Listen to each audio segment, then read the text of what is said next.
Hello सांग मैंने good morning केमिति अछंती आशा करछि समस्ते बहुत भलरे थिबे। आपण समस्त को मो तरफ जय गुरु ठाकुर डाकुछि आपण भलरे रुहतु सुस्थ रुहतु आपणकर पूरा दिनटी मंगलमय हो आ भलरे भलरे कटि जाऊ। तो मु भी भलरे अछि सबदिन भाया हेई गोटे सुंदर सकाळ आरंभ आउ ए सुंदर सकाळ आउ गोटे फ्रेश आ नुआ ब्लॉग को मु पुष्प आपण समस्त को स्वागत करछि। तो आज सेरकम सकाळ टाइम आज करना अंधारू उठिले उठिकी धान उषा कम चलती आमर एबे आज सेरकम धान पान दिहला धान उषा होची गोटे अल्प अल्प करके तो धान उषाऊचे जो कि प्रथम गोटे हांडी धान सेटा हो सारा ताकू करना मुझे जाऊनी से खरका पुरका करके परिष्कार करदे परिष्कार करदेना धानटा जीव जाकि करना कुढ़ा हम कुढ़ा देढ़ी हो सारापर से पुणी उपरको उठाଯିव। तो एमती तो धान आमर उषा हुए भात पाई उषुना धान पाई रकम प्रोसेस रे उषुना धान आमर माने रेडी कर उषुना चाउल आमर रेडी करा जाए। धानटा 2 दिन पानी दिज्व पानी दिया सारापर उषा उषा हो सारापर करना गोटे 2टा खरार ये देड़ी कराही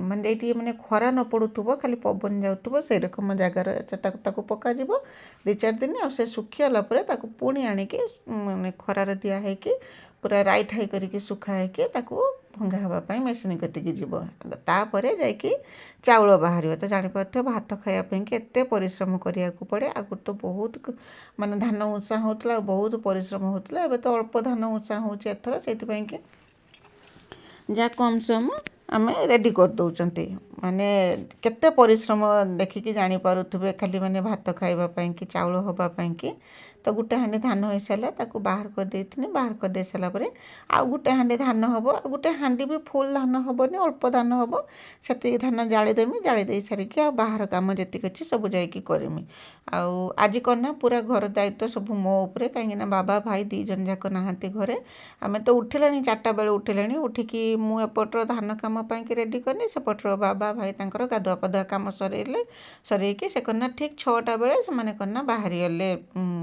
माने गोटे कम थिला कम जावाई कि से 2 जन जाक बाहरी गले आउ घर पाखर ये मु आउ छुआ 2 जन तो स्कूल जाइले आबे करना मु एकला मो काम नागिछि।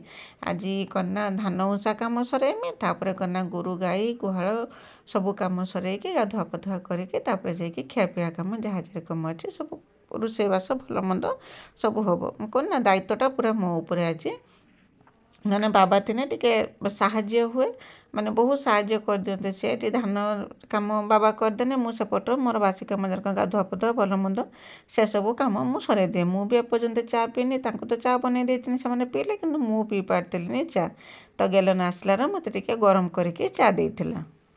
बर्तमान 11टा है बर्तमान गाधे पाधे आसनी किचन लगी अवस्था गुआल गुगुर धान उषा सब कम सरी देकी गाधुआ पाधुआ कम सरईकी आसिकी किचन लगी पहुँचनी किचन केरकम अवस्था है देखु एठू देखु 2 जन आज मैगी करके खाई आज बाबा भाई घरे ना सकाଳେ से बाहर को जाइए आ गैलन मिकल 2 जन मैगी खाई एतिक एरकम छिनछतर कर धान उषा होला जे चुलीर आज आलू पोड़िकी आनी आलू पोड़िकी आनी भोक नागलानी बहुत जोर से गाधे आइले जाऊँगी पखाड़ तो आज ना मुढ़ी गंडे खाईदेमी मुढ़ी खाई जा भात बहुत जोर से भोक नागी मत कहीं 11टा बाजिला 4टा राति उठिले कम सब सरी सारा बेलू भोक तो निश्चय नागिब आ चा करके बाबा भाई की से चा टिके गैलन टिके गरम कर देकी मत देता से ट्यूशन आसला से चा टिके पीकी एपर्यंत रही माने सकाळ पूरा कम चली करना मुढ़ी गंडे खाई भोक नागी बहुत जोर से मुढ़ी गंडे खाई सारिकी आसिके किचन बासन कुसन जहाँ सब गुचेकी व्यवस्थित करके रखमी रखिदेकी जिमी कम माने मु भाभी पार्थनी आज केरकम कम सब करमी बोलिकी एठिकी गला से कम देखा से गला से कम देखा बासन सब नहीं टीर पकड़ बासन धुईमी ना लुगा धुईमी ना धान खोलार पड़े ताकू मेलेमी ना भात तरकारी रांधीमी यही सब माने भितर कौन करमी खाली भाभी होता ଯାହା ହଉ ଯେତିକି ମୋ ଦେଇ ସମ୍ଭବ ହେବ ସେତିକି କାମ କରିପାରିମି, ଆଉ ବେଶୀ କିଛି କରିପାରିବିନି। ସେପଟରେ କାମ କଲାକୁ ଏପଟେ ଏଣେ ରୋଷେଇବାସ ଲେଟ୍ ହେଇଯାଉଛି। ତ ବାସନ ସବୁ ନେଇକି ଟିଅଲ ପାଖରେ ପକେଇଦେନି, ପକେଇ ଦେଇକି ପଳେଇ ଆସିଥିନି କରିନା ଚୁଲିଟା ନଗେଇଦେମି। ଚୁଲି ନଗେଇ ଭାତ ବସେଇଦେମି, ଭାତ ଏପଟରେ ହେଉଥିବ, ମୁଁ ସେପଟରେ ଯାଇକି ତାରି ଭିତରେ ଆଉ ଯେ କାମ ଥିବ ତାକୁ ଟିକେ କରିଦେମି। ମେନ୍ ତ ଲୁଗାଟା ଧୋଇବାଟା ନିହାତି ଜରୁରୀ, ଖରା ପଳେଇଯିବ, ଲୁଗା ଧୋଇକି ଶୁଖେଇମି। ଆଉ ଧାନ ବି ସେଇ ରକମ ଜରୁରୀ, ଧାନ ବି ଶୁଖାଯିବ, ଖରା ଯଦି ପଳେଇଯିବ ନା ଧାନ ବି ଶୁଖିବନି। ତ ଏଇଟା କାମ ଆଗର କରିଦେମି। ବାସନ ଯାହା ଥିବ ତାକୁ ପଛରେ ଦେଖିବା, ତାକୁ ଅଳ୍ପ ସ୍ୱଳ୍ପ କରିକି ତାକୁ ଧୋଇମି।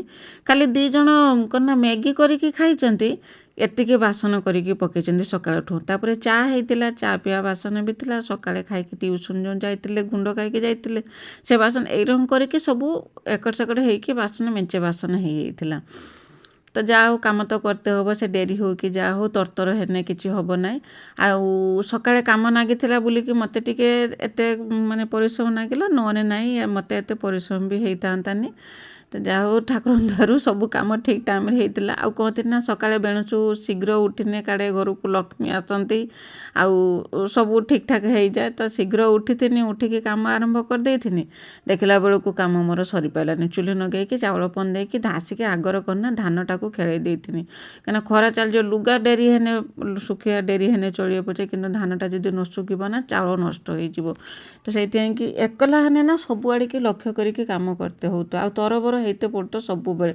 ମୁଁ ଭାବେ ମୁଁ ଏକା ତରବର ହେଇ କାମ କରୁଛି ନା କ'ଣ, ମୋତେ ତ ମାନେ ଗୋଟେ ସେକେଣ୍ଡ ବି କାମ ମୋ ପାଖରୁ ଛାଡ଼ିକି ଯାଉନାହିଁ। କ'ଣ କରିମି କିଛି ମାନେ ଚିନ୍ତା ବି କରିପାରୁନି। ଏତେ ସବୁ କାମ କେଉଁଠୁ ଆସୁଛି ସେ କଥା ମୁଁ ଭାବିପାରୁନି। ଯେଉଁଦିନ ରୋଷେଇ ଥିବ ସେଦିନ ବି କାମ, ଆଉ ଯେଉଁଦିନ ରୋଷେଇ ନଥିବ ସେଦିନ ବି କାମ। କାମ କାହିଁକି ସରୁନାହିଁ ସେଇଟା ବି ମୁଁ କିଛି ଭାବିପାରୁନି। ମୁଁ ଜାଣେ ଯେ ମୁଁ କାମ ପାଇଁକି କି କାମ ମୋ ପାଇଁକି ସବୁ ଖଞ୍ଜା ହେଇକି ରହିଛି ବୋଲିକି।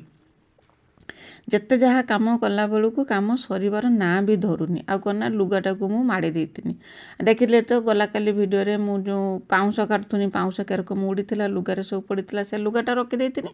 ଆଉ ଆଜି ଧାନ ଉଷଉଥିନି, ସେ ଲୁଗାଟା 2ଟା ଯାକ ଲୁଗା ମାଡ଼ି ଦେଇଥିନି। ସେଠି ଧାନଟାକୁ ମେଲେଇ ଦେନି ଖରାରେ ଶୁଖିବା ପାଇଁକି, ତାପରେ ପଳେଇ ଆସିନି ଲୁଗା ହେଉଛି ଧୋଇବା ପାଇଁକି। ଲୁଗା ଧୋଇକି ତାକୁ ଶୁଖେଇ ଦେମି, ଶୁଖେଇ ଦେଇକି ଆଉ ଏତିକି ସବୁ କାମ ସାରିଲା ବେଳକୁ ଭାତ ହେଇଯାଉଛି। ଯେଉଁ କଣ୍ଟ୍ରୋଲର ଯେଉଁ ଚାଉଳଟା ଯେଉଁ ମିଳୁଛି ନା, ସେଟା ମାନେ ବହୁତ ଶୀଘ୍ର ଭାତ ହେଇଯାଉଛି। ସାଙ୍ଗେ ସାଙ୍ଗେ ଖାଲି ଫୁଟିବ, ତାକୁ ଗାଳିବ, ନହେଲେ ନାହିଁ ସେ ପୁରା କଅଁଳିଯିବ, ଭାତ ଖାଇ ହେବନି। ତ କାମ ସରେଇ ଦେଇକି ପରିବାପତ୍ର ବି କିଛି କଟା ହେଇଥିଲାନି। ମୁଁ ଆସିକି ଦେଖିନି ଭାତ ହେବା ପାଇଁକି ଆଉ ଟିକେ ସମୟ ବାକି ଥିଲା। ତ ସେଇ ସମୟ ଭିତରେ ମୁଁ ଭାବିନି ପରିବାପତ୍ରକୁ କାଟିକି ରେଡ଼ି କରିଦେବି। ପରିବା କ'ଣ କିଛି ପରିବା ନୁହେଁ, ସୋୟାବିନ୍ ଆଳୁ ତରକାରୀ କରିମି। ଆଜି ଖାଲି ଆଳୁ ଆଳୁ ଉପରେ, କାହିଁକିନା ସେମାନେ କେହି ନାହାନ୍ତି ତ, ବାବା ଭାଇ 2 ଜଣ, କେବଳ ଗେଲନ ମୁଁ 2 ଜଣ ଖାଇବା। ମିକିଲ ତ ସ୍କୁଲ ଯାଇଛି। ଆଜି ସବୁ ଆଳୁ ଆଳୁର ତରକାରୀ କରିନା, ସୋୟାବିନ୍ ଆଳୁ ତରକାରୀ କରିମି। ଆଉ କରିନା ସଜନା ଫୁଲ ଆଳୁ ତାକୁ ଭଜା ଭାଜିମି। ମାଛ ଅଛି, ତାର ଟିକେ ମାଛ ମସଲା କରିଦେମି, ବାସ୍ ଏତିକି ତରକାରୀ କରିମି। ଆଉ ସେଇଥିପାଇଁ କି ଆଗ ଆଳୁ ଆଣିକି 4ଟା କାଟି ଦେଇଥିନି। 2ଟା ଆଳୁ ପକେଇ ସୋୟାବିନ୍ ତରକାରୀ କରିମି, ଆଉ 2ଟା ଆଳୁ ଭଜା ଭାଜିମି। ବିଶ୍ୱାସ କରନ୍ତୁ ନୂଆ ଆଳୁ ମୁଁ ତ ତରକାରୀ କରିଦେଇଥିନି, କିନ୍ତୁ ଖାଇବା ପାଇଁ ମୋତେ ବିଲକୁଲ ବି ଭଲ ଲାଗିଲାନି। କାହିଁକି କେଜାଣି, ଏକ ତ ମୋତେ ଆଳୁ ଏତେ ପସନ୍ଦ ନୁହେଁ ଖାଇବା ପାଇଁକି। ତ ଆଜି ମନ କରିକି ନୂଆ ଆଳୁ ଆଣିଥିନି, ଦେଖିଲା ବେଳକୁ ମୋତେ ବିଲକୁଲ ଭଲ ଲାଗିଲାନି ଖାଇବା ପାଇଁକି। ତ ତରକାରୀ ଭଜା ହେଇଯାଇଥିଲା। ଭଜା ହେଇସାରିଲା ପରେ ସୋୟାବିନ୍ ତରକାରୀଟା ବି ମୁଁ କରିଦେଇଥିଲି। ହେଇସାରିଲା ପରେ ମାଛ ମସଲା ବସେଇଛି। ଏତିକି ହେଇସାରିଲା ପରେ ନେଇଯିମି। ସେପଟେ ଗେଲନ ଡାକ ଛାଡ଼ିଲାଣି, ମାମା ଭୋକ ଲାଗିଲାଣି ବହୁତ ଜୋରସେ, ରୋଷେଇ ସରିଲାଣି କି ନାହିଁ। ତ ଦେଖିପାରୁଥିବେ ମୁଁ ଏତିକି ରୋଷେଇ କରିକି ଆଣିକି ଦେଖିନି, ସେ ଟିକେ ଭିଡ଼ିଓ କରୁଥିଲା ଯେ କି ତରକାରୀ ଆଜି ବନା ହେଇଛି ବୋଲିକି। ଏଠି ମାଛର ମସଲା, ସୋୟାବିନ୍ ତରକାରୀ, ଏଇ 2ଟା ହେଇଥିଲେ ଚଳିଯିବ। ଆଉ ତା ସାଙ୍ଗରେ ସଜନା ଫୁଲର ଭଜା। ବାସ୍ ମା ପୁଅ 2 ଜଣ ଆମେ ବାଢ଼ିକି ନେଇଯାଇଥିଲେ। ଆଉ ଏଇ ସମୟରେ ଗୋଟେ ସର୍ଟ ଭିଡ଼ିଓ ମୁଁ କରିଥିନି, ଟିକେ ଭିଡ଼ିଓ କରିଦେଇଥିଲେ, କରିଦେଇକି ମା ପୁଅ 2 ଜଣ ଆମେ ବସେଇଥିଲେ ଖାଇବା ପାଇଁକି। ବିଶ୍ୱାସ କରନ୍ତୁ ବହୁତ ଜୋର ଭୋକ ଲାଗିଥିଲା। ଆଉ ସକାଳେ ଏତେ ପରିଶ୍ରମ ଯାଇଥିଲା, ତା ସାଙ୍ଗରେ ମୁଢ଼ି ଖିଆ ହେଇଛି। ଆଉ ସମୟ ହେଇଥିଲା ପାଖାପାଖି 2ଟା ସମୟ ହେଇଥିଲା। ତ ତରକାରୀ ପତ୍ର ସବୁ ରେଡ଼ି, ଭଜା ଆଉ କରିନା ସକାଳେ ଯେ ଆଳୁ ଯେ ପୋଡ଼ିଥିନି, ଆଳୁ ଚଟଣି କରିଦେଇଥିନି। ବାସ୍ ଖାଇବା ଆମର ହେଇଗଲା। ମା ପୁଅ 2 ଜଣ ଆମେ ପେଟେ ପେଟେ ଖାଇ ଦେଇଥିଲେ। ଖାଇ ଦେଇକି ଖାଇସାରିଲା ପରେ ବି ରେଷ୍ଟ ନାହିଁ।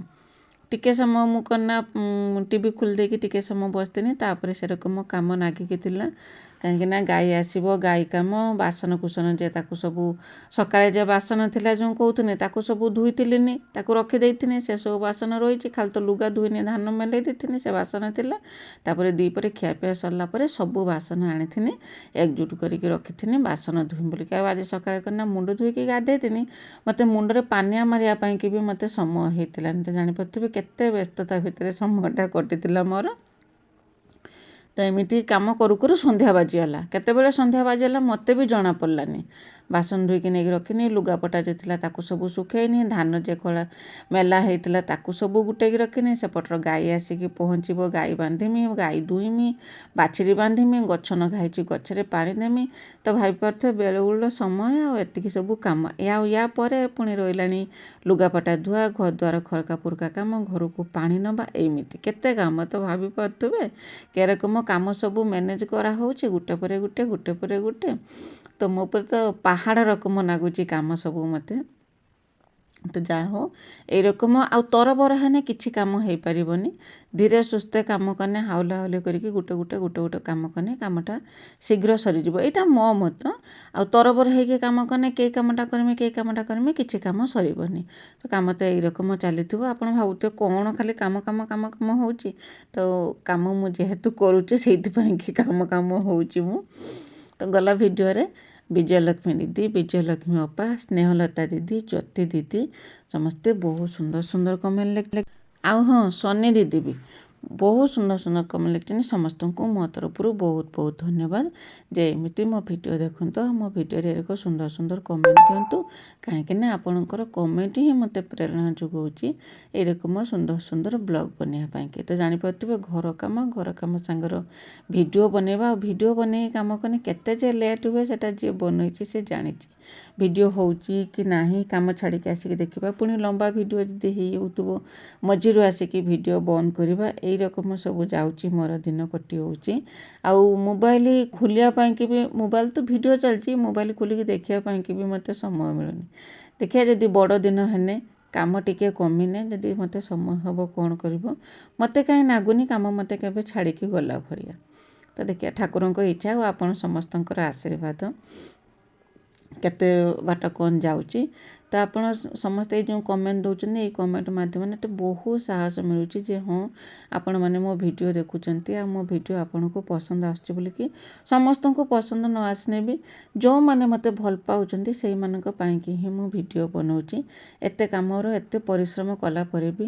ଆଉ ସନ୍ଧ୍ୟା ବାଜିଲା ବେଳକୁ କ'ଣ ନା ବହୁତ ଥକା ଲାଗୁଛି, ଏତେ ଥକା ଲାଗୁଛି ଯେ ମନ କହୁଛି ଆଉ କିଛି କାମ କରନ୍ତୁନି, ଖାଲି ଶୋଇପଡ଼ନ୍ତୁ। କିନ୍ତୁ ଆପଣ ତ ଚାହିଁଥିବେ, ଅପେକ୍ଷା କରିକି ରହିଥିବେ ଯେ ପୁଷ୍ପ କେତେବେଳେ ଭିଡ଼ିଓ ଛାଡ଼ିବ, ମୁଁ ତା ଭିଡ଼ିଓ ଆପଣମାନେ ସେ ଭିଡ଼ିଓ ଦେଖିବେ ବୋଲିକି। ତ ସେଇଥିପାଇଁ ଆପଣମାନଙ୍କ ପାଇଁକି ଭିଡ଼ିଓ ଛାଡ଼ୁଛି। ଆଉ ଗଲାକାଲି ତ ଭିଡ଼ିଓ ବହୁତ ଲେଟ୍ରେ ଯାଇଥିଲା, କାହିଁକିନା ସନ୍ଧ୍ୟା ସମୟରେ ଟିକେ ରୋଷେଇବାସ କାମ ଟିକେ ଅଧିକା ରହିଯାଇଥିଲା। ସେଇଥିପାଇଁକି ରୋଷେଇବାସ ସରୁ ରୋଷେଇ କରୁଥିମି, ତା ଭିତରେ ଆସିକି ଭିଡ଼ିଓ ଏଡ଼ିଟିଂ କରିଦେଇ ଯାଇଥିଲି। ପୁଣି ତାରି ଭିତରେ ସମୟ ବାହାର କରିକି ଆସିକି କନା ଭିଡ଼ିଓରେ ଟିକେ ଭଏସ୍ ଦେଇକି ରଖିଦେଇଥିଲି। ଆଉ କନା ତାର ଥମ୍ବନେଲ୍ ବନେଇଥିଲି, ପୁଣି ଥମ୍ବନେଲ୍ ବନେଇକି ଭିଡ଼ିଓ ପୋଷ୍ଟ କଲାକୁ ଲେଟ୍ ହେଇଯାଇଥିଲା। ତ ଲେଟ୍ରେ ଛାଡ଼ିଲେ ବି ଆପଣ ମୋ ଭିଡ଼ିଓକୁ ବହୁତ ସାରା ଭଲ ପାଇବା ଦେଇଛନ୍ତି, ଜାଣିକି ମୋତେ ବହୁତ ଖୁସି ଲାଗିଲା। କ'ଣ କରିମି, କର୍ମମୟ ଜୀବନ, ତାରି ଭିତରୁ ସମୟ ବାହାର କରୁଛି ନିଜ ପାଇଁକି ନହେଲେ ନାହିଁ, ଆପଣମାନଙ୍କ ପାଇଁକି ସମୟ ବାହାର କରିକି ଆପଣମାନଙ୍କ ପାଇଁକି ଭିଡ଼ିଓ ମୁଁ ଦେଉଛି। ସେଇଥିପାଇଁକି ୟା ବଦଳରେ ଆପଣମାନଙ୍କଠୁ ଟିକେ ଭଲ ପାଇବା ଆଶା କରୁଛି। ଆଉ ଏବେ କନା ବାଡ଼ିରେ ଆମର ଖରା ଦିନ ପାଇଁକି ଗଛ ଲଗା ଆରମ୍ଭ ହେଇଗଲାଣି। ତ ଦେଖିଥିବେ ଏଠି କନା ଟମାଟୋ ଗଛ ଲଗା ହେଇଛି। ତ ଆଜି ପାଇଁ ରହୁଛି, ବାଏ ଜୟ ଗୁରୁ।